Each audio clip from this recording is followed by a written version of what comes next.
parents puissent pas voir leurs enfants pendant plusieurs jours, plusieurs semaines, plusieurs mois, c'est normal ça? Ça, c'est pas du tout normal. Surtout si l'enfant est encore jeune, ça je trouve c'est pas bien. Un enfant mis dans un hôpital alors qu'il n'est pas malade, c'est normal ça? Non, pas du tout. Il n'y a que des malades dans l'hôpital et pas des enfants qui sont sains. Ils doivent être avec leurs parents. Bonjour, nous sommes mercredi 14 juin, journée de la grève féministe. Et aujourd'hui, eh bien, vous voyez ici avec une femme dont vous ne verrez pas le visage. Je suis avec des gens dont vous ne verrez pas le visage. Vous entendrez la voix, car nous ne sommes pas là aujourd'hui seulement pour les femmes, mais aussi pour les enfants. Les enfants qui souvent sont pris aux parents et dont certains n'ont plus le droit de visite. C'est le cas ici avec Marcel, on l'appellera Marcel aujourd'hui, qui est avec moi, qui a eu son enfant qui est pris. Et raconte-nous un petit peu pendant combien de temps tu n'as pas pu voir ton enfant? Alors, j'ai pas pu voir mon enfant pendant 4 mois. Enfin, c'était plutôt à durée indéterminée. J'ai dû me battre personnellement pour essayer de voir mon enfant. À force de faire des appels, de demander, au bout de 4 mois, on a pu débloquer une situation. C'était que je puisse voir mon enfant. Et c'était de le voir au point rencontre. Et c'était au tout début, je le voyais qu'une heure une fois toutes les 2 semaines. Une hospitalisation sociale, c'est lorsqu'en fait les HUG à l'unité de pédiatrie avec le service des urgences procèdent à un bilan et le service de protection des mineurs vient chercher les enfants à domicile pour les amener de force en fait à l'hôpital, et les enfants restent une nuit en urgence sans parents. Ensuite, restent 2 jours sans voir leurs parents. Et enfin, restent à une durée indéterminée sans avoir accès aux soins parce que le service ne paye pas forcément tous les accès aux soins médicaux. Le mot bilan est un petit peu utilisé à mauvais escient. Mais donc une durée indéterminée, ils sont placés où ces enfants exactement? Dans une chambre à coucher. À l'hôpital directement? Oui. Donc ça, c'est les hospitalisations sociales. On sait qu'en 2019, sauf erreur, il y en avait eu plus de 140 d'enfants qui ont été placés comme ça pendant des mois. Ça peut durer des mois, c'est bien ça? Je pense le temps qu'ils trouvent une place dans une autre famille qui serait meilleure que celle qu'ils ont déjà, celle biologique. Et le papa, en fait, si j'ai bien compris, tu étais là quand un des enfants a été pris, c'est ça? Alors oui, effectivement, ils sont arrivés à la maison, ils ont sonné à la porte. Je leur ai pas ouvert parce que c'est chez mon épouse. Et moi, je suis allé sur le balcon, j'avais mis à se reposer un moment dans le lit. Puis en fait, ils sont rentrés dans l'appartement, 12 personnes, 2 policiers de presque 2 mètres, et puis ils ont embarqué le petit comme ça. Rien pu faire. Et donc, tu as demandé un mandat, il n'y avait pas de mandat d'un juge, de qui que ce soit? Chef d'accusation, pas de lettre stipulant qu'en fait c'est cette action-là précisément qu'ils devaient faire maintenant. Donc rien du tout. Ils ont fait un rapt. Donc au départ, tu as reçu une décision comme quoi tu ne pouvais plus voir ton enfant pour une durée indéterminée, c'est ça? Oui, tout à fait. Par la demande du responsable du SPMI, que je n'ai plus du tout le nom, et qu'en quoi j'avais plus le droit de voir mon enfant. Donc c'est pas une décision de justice, mais c'est une décision d'un service de protection des mineurs, comme quoi tu ne peux même pas voir ton enfant dans un point rencontre. Donc en tant que père biologique de l'enfant, tu ne peux plus voir ton enfant, même pas dans un cadre sécurisé. C'est bien ça?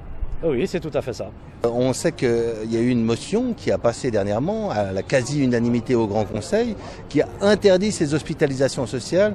Et pourtant, là, on apprend un cas d'hospitalisation sociale. Ça s'est passé à quelle date? Le 23-05-23 à 16h. Donc il y a moins d'un mois, on constate qu'il y a encore des hospitalisations sociales à Genève, c'est ça? En effet.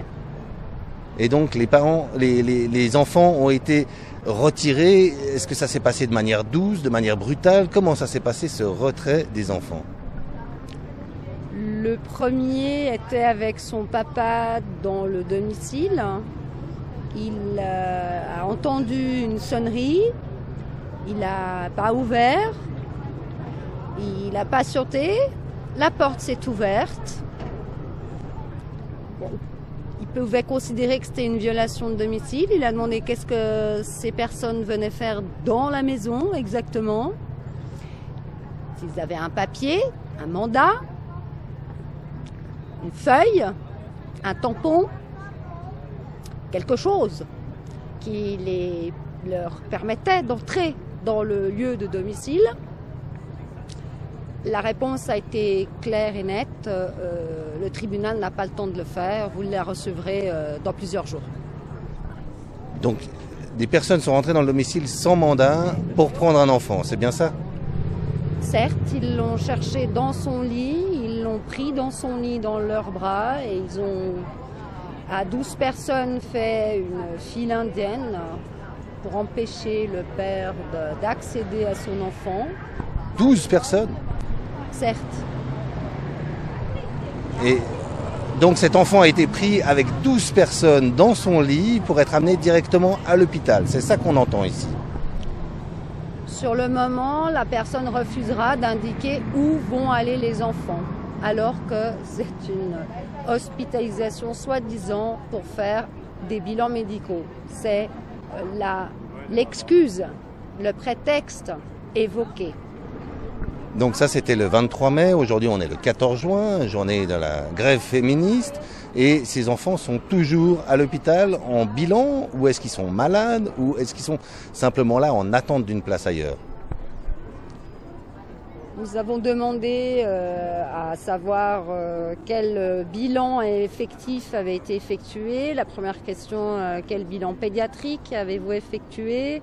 Les résultats de cette réponse étaient non convaincants puisque un des deux enfants a des comorbidités et est très connu en fait de cet étage-là même. Et dans ces cas-là, l'effet de surprise était de ma part de ne pas comprendre pourquoi il n'y avait aucune réponse de leur part. Le néant. Donc ensuite, pendant 72 heures, plus aucune nouvelle des enfants, on ne sait pas où est-ce qu'ils sont, ils ont simplement été pris, c'est ça? Ils ont juste été pris. Hein. Ils sont allés prendre le grand chez le grand-père, devant ses grands frères. Donc les grands frères, ils sont un peu traumatisés sur le plan que tout à coup, il y a la police, il y a toutes ces gens chez le grand-père, avec la grand-mère qui pleure. Ouais, voilà, ça a été violent, de manière violente, ça a été fait. Et ça, c'était en même temps, les deux enfants ont été pris en même temps? À peut-être une demi-heure de différence, parce qu'ils n'étaient pas au même endroit. Donc ils ont dû chercher le deuxième, que moi je n'aurais pas dit où il était, et puis il savait qu'il était avec le grand-père le mardi. Donc en fait, ils sont allés le chercher chez le grand-père. Voilà. Et là aussi, ils étaient combien? 12 personnes aussi? Ils étaient combien là-bas? Chez le grand-père, je sais pas, je pense une dizaine. Qu'est-ce qu'ils ont dit les petits? Ouais, une douzaine, dizaine. Beaucoup de personnes. Ça a vraiment choqué les gosses. Et là aussi, sans aucun mandat, sans aucun tampon d'un juge ou de quelqu'un? Rien du tout. En fait, on est accusé sans accusation. Aujourd'hui, la situation est comment? C'est toujours au point rencontre, 1 heure seulement? Non, plus du tout, parce qu'après une expertise familiale, la mère a enfin décidé de remettre un peu le compteur à zéro. Et maintenant, il y a des compensations. Je peux plus facilement voir mon enfant, mais ce combat a duré quand même 7 ans. Et je suis pas à l'abri que ça recommence ces problèmes. Tu m'as parlé d'un point rencontre aussi où il n'y avait pas possibilité de sortir à l'extérieur avec ton enfant. Oui, tout à fait. C'est vers les Charmies. En fait, on se retrouve limite dans un grand local où on est à l'intérieur, enfermé. Même on peut être en plein été à 40 degrés, on est enfermé dedans. On peut même pas sortir avec l'enfant. Surtout si, par rapport à la demande du SPM et du tribunal, si on voit notre enfant juste 1 heure ou 4 heures, on est enfermé là-dedans. Des chambres de 9 mètres carrés dans un hôpital avec un cadre en fait qui convient pas du tout aux enfants. Pas de jeu dans la pièce, une zone de jeu. Pas d'accès pendant 48 heures à 72 heures à la zone de jardin en bas pour aucune raison valable. Et donc ces enfants ont été placés directement à l'hôpital alors qu'en fait ils sont pas malades, c'est bien ça? Pas malades, non. Non, ils n'ont rien du tout. Clairement, ils prennent la place d'enfants qui auraient besoin d'avoir une place au HUG, et là où en fait ils vont dire à des parents qu'ils n'ont pas la place. Donc ils utilisent l'hôpital qui est un lieu de soins pour un lieu de garde. Voilà. Et donc tu confirmes, c'est des chambres de 9 mètres carrés, des petites chambres. Ils sont combien dans ces chambres? Alors là, ils sont deux. Il y a... Et puis, c'est 9 mètres, quoi. Même pas. C'est une petite chambre. Tous les parents qui ont eu des enfants au HUG, ils savent plus ou moins le mètre carré des chambres. Et c'est vraiment petit. Il y a 2 lits, on ne peut plus bouger. Une décision de retrait de pouvoir voir son enfant de durée indéterminée, ça tombe comme ça d'un coup? C'est par lettre, c'est par quoi? Non, j'ai eu par téléphone et après j'ai reçu par mail. Mais on m'a d'abord annoncé par téléphone qu'en quoi je pouvais plus voir mon enfant à durée indéterminée. J'ai demandé les raisons pourquoi, on m'a pas réussi à me les expliquer. C'est quelques semaines plus tard, on m'a expliqué les raisons par mail, pourquoi j'ai pas pu voir mon enfant pendant à durée indéterminée. Et comme ils ont leur système de clause péril qui balance à tout va à tout le monde, dès qu'en fait il y a quelqu'un qui n'est pas d'accord avec eux, un clause péril, comme ça on ne peut pas faire recours. On ne peut rien dire, on ne peut pas parler, on ne peut pas montrer notre désaccord sur des actes qui ne sont pas forcément pertinents pour des enfants qui n'ont pas le besoin de sécurité outrageante. Ça devient un excès de zèle à ce niveau-là. Est-ce qu'il faut beaucoup de courage pour affronter ça en tant que jeune père?